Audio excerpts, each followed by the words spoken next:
Welcome to this episode of Living Gifted, where I talk about the difference between being an empath and showing empathy. It's a conversation that I've had with many people before, and it's always surprising to me that people think that empaths are naturally empathetic towards others.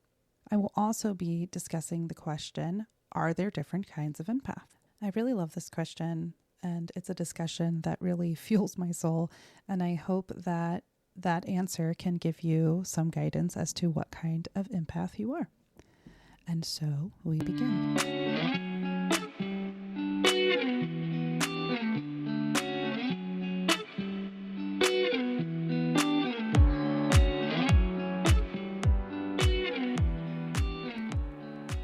Before we dive too deep into this subject, we need to answer the question, what is empathy versus empaths? So empathy is feeling for others' situations or words. So when someone says, this terrible thing has happened to me, and you say, I'm so sorry that's happening to you, that's showing empathy, right? And you could get into it, and that's validating and all this other things, but it's being able to acknowledge that someone is having a sad feeling, or to understand that they feel sad or that they feel happy or that they feel any of the feelings that they're feeling. You can recognize them with your logical brain and say, you're having this kind of time and I'm going to acknowledge that for you. That is showing empathy. You are seeing other people's feelings or situations and being able to understand and attempt to relate to them. When you're an empath, you feel emotions or intentions or energy. So someone can tell you a sad story, but you're not only hearing that sad story, you feel heavy with the emotion that they're feeling. So as they're telling you the event that's happened in your own body, you can feel their sadness, you can feel the weight of it, and it takes you into their story whether you want it or not. As an empath, it can be intoxicating too if you're around someone who's high energy and happy all the time. Every time you're around them, you'll feel this big burst of energy and fun and joy. And the same goes with any other emotion. So if they're feeling happy, you can feel their happiness, their sadness, their joy, their excitement, their fear. You can feel all of those things, and it can heighten in you whatever's happening, or it can transfer or transition you away from whatever you were feeling. So that is the difference between empathy and being an empath. Empathy is feeling for the situation, and empaths are feeling the actual emotions and intentions, energy in your own body. Now, does that mean that empaths show empathy well? This is where things get confusing and a little bit messy, because just because you can feel someone's sadness doesn't mean you can show them empathy. Just because you can feel how sad they are, you may just end up feeling sad. And instead of being able to relate to them and show them some empathy, you are now having to show yourself some empathy, and you're having to deal with the emotion that you just picked up from that person. So some empaths can actually be quite cold to people when they're feeling big feelings that they want to share, or that would require some empathy. They're unable to connect with them on that human level because all of a sudden they're feeling overwhelmed with everything that's going on. And if you're an untrained empath, you can spend a lot of time trying to figure out where that's coming from, not realizing that it was that story that somebody told you. The other thing that can happen is you can have too much empathy. Not only do you want to show this person support and to make them feel validated, you're now running around trying to fix their situation because it feels so heavy. It doesn't feel like something that you can just walk away from and wish them well. It feels now like a responsibility that you have to fix it because it's so heavy and it's so scary and it's so big. This can also happen with excitement. Someone will be really excited and now you're excited too, and we're all going to whatever the exciting thing is. And it can be too much for people. So it's not showing this empathy. It's almost like you're joining them on the ride, and that can be a lot. And if you're a person like me, one of my downsides is I'm always looking for solutions. Sometimes people just want some empathy or they just want to be heard, and they come to me, and because I can feel all of those feelings, I'm immediately searching for a solution because I don't want to feel the sadness. I don't want to feel the heaviness of what you're going through. And so I'm trying to offer solutions so that we can both feel better.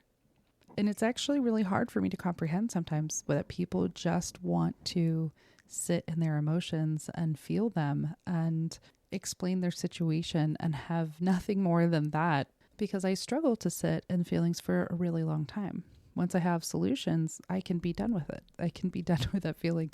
So it's actually a huge practice of mine to have to sit there and feel what I'm feeling and process it without immediately searching for a solution, so that I don't have to be sad anymore, or so that I don't have to be angry, or whatever the thing is. Another little trap that empaths can fall into is this empathy fatigue. If you're in a relationship, you have a friendship, you have a family member who is always dumping on you or always bringing you their problems, you can get this empathy fatigue. You become exhausted of just feeling all of their stuff. And because it takes so much time to process it out in order for you to move forward, it's going to become really difficult to have empathy for them when you're so busy just managing their junk that they bring you and not having time for your own. That is why self-care is so important for empaths. That's why you have to cleanse yourself when you pick up something from someone, or you have to have really healthy boundaries around people sharing problems with you. One of my friend pods are really good at this. Most of us met through one specific person, and that person is so good at asking permission first and has almost trained everybody to ask permission before sharing or dumping on each other. We will send a question first, like, do you have the spoons for me to share something heavy with you? Or do you have space for me to complain? Or do you have space for me to dump today? And we'll wait for permission before we just start sharing something wild and crazy. It's not always a perfect system, because you have to be honest about if you actually have the spoons or the space or the energy to have someone dump on you. I think as an empath, it is really difficult to tell someone no and to be okay with someone being sad or disappointed because you can't show up for them. Because again, you can feel that sadness and that disappointment. So much about this life as an empath is about balance and self-care and boundaries and identifying what is yours and what is somebody else's. Empaths can also lose themselves pretty quickly when they are with someone who shares a lot, because you get wrapped up in their stories. You get wrapped up in their emotions and their energy and what's going on for them. Depending on what kind of empath you are, this can drive you to help or heal or fix whatever their stuff is, and it becomes your identity. You're absorbed in it. So then when that person moves on, it's almost like your identity goes with them, and all of a sudden you have a clear brain and you're yourself again, and you're like, wow, why was I being wild and crazy, and what was happening? Why was I feeling like this, and what's happening for me that I can now see the light, right? And it really is. That's the same reason when you get out of a toxic relationship, you can finally breathe again. You can remember who you are. You guys were sharing so much energy to each other, and depending on what kind of energy it was, if it's not uplifting and supportive and healthy, you just start feeding into each other this negative, gross energy, and you're just reflecting it back to each other over and over and over and over. And it just keeps feeding that toxic machine. So if you are an empath, it's really wonderful to find other empaths to spend time around. Other empaths who understand what you're going through, who can relate to what it feels like feeling other people's energy, and who can understand or maybe even identify for you that you've picked up somebody else's junk. In a really supportive relationship, even if your partner isn't an empath, if they want to support you and ask you questions, it goes a long way. For example, I can show up and I'm all of a sudden angry, and I will just say to my friends, I'm so frustrated today. And they'll ask, oh, well, where were you? What were you doing? Or who were you with? And it kind of helps me go down this path of thinking, did I pick something up, or can I let go of this? Right? Or is this intuition telling me something else is going on? It's really nice to be in a group of empaths who can help you notice that. Being with other empaths can also offer you a closeness that is hard to find with people who aren't empaths. People who aren't empaths sometimes won't understand your inability to see pain in others, or your need to help someone who is very obviously in pain.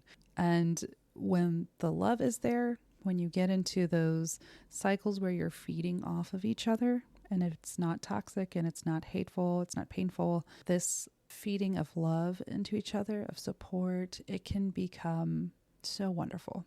You'll never want to be in a relationship where that isn't the case, where there isn't this back and forth of just understanding and closeness and love. And when your partner is feeling really heavy and sad, and in those situations, you can support them and send them some love energy in a way that they can feel closer and more abundantly than others. So next, I wanted to talk about the question of, are there different kinds of empaths? But first, I would like to invite you to join me for the Empath Survival Bootcamp. It's this Saturday, the 27th at 1 p.m. You can sign up on my website at attunedivination.com. We're going to be going over how to navigate your abilities as an empath, how to protect your energy, and how to honor your gifts going forward. So how to use them to your benefit, and how to honor being an empath and letting others know in a way that can support and show you love. I hope to see you there. So the question is, are there different kinds of empaths? And the easiest, fastest answer is, of course, yes. Everything is a spectrum, right? No one person is the same as another person. And I think that's wonderful and beautiful. But the way that I break it down is there are 5 main groups of empaths. And then each group, of course, has some subcategories. And I'll get into 2 of those with you. But the first one is an emotional empath. So this is someone who can feel any emotion that you're feeling. Any energy that you're giving off, they can connect to what you're feeling for the day, how you feel when you're just existing, whatever it is. Emotionally, they can pick up on whatever's going on. This is the kind of person who can walk into a room and say, someone was just fighting in here because you can cut the tension with a knife. That is an emotional empath. Then there's physical empath. This person can look at someone who's in pain, physical pain, and feel it in their body. So if you're ever talking about someone who broke their leg and the person's like, ow, I can just feel the pain in my leg, that is a physical empath. They may go to the hospital and feel nauseous when they're around other people who are nauseous, and so on and so forth. So they feel all of the physical pain that someone else feels. Even talking about it, they can feel it in their body. Ooh, a great example. Have you ever talked to anybody about lice and all of a sudden your whole head itches?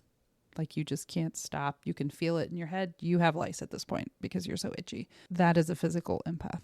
The next group would be the intuitive empath. An intuitive empath can not only feel what you're feeling right now, so they can feel the emotions that you're feeling, but they can get information from it. So they can almost intuit why you're feeling this way and what has happened in the past and what has happened in the future. A lot of recognized psychics have this ability. They can intuitively just know a lot of things just by being in your presence. So if you've ever met someone who you're sharing a story with and they can just kind of know things about you, or they know where the story is going, or they start to say the rest of the story for you, that's an intuitive psychic. And a lot of intuitive psychics don't even realize that that's what they're doing because they don't always feel the emotional piece of it so much. They're more of the knowledge part of that, or the knowing part.